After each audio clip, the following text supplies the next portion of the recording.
In Power BI, we do have two types of text measures, implicit one and the explicit one.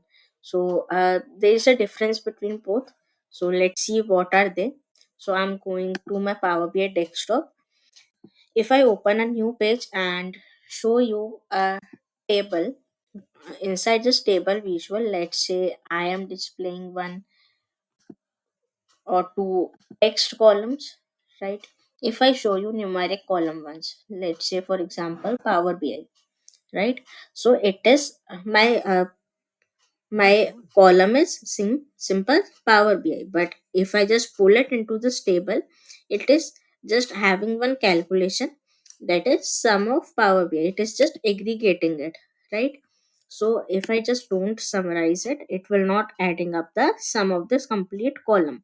But if I just again drag it into my Power BI visual, it is giving me the total of this column. So that means it is aggregating the sum of all the values of this column Power BI. So this kind of measure that Power BI automatically creates while pulling a numeric column into a visual, this is called as implicit measure, right? But if I just create a new measure with same function, same sum function, let's say Power BI sum, right? So what it will show you, sum of Power BI.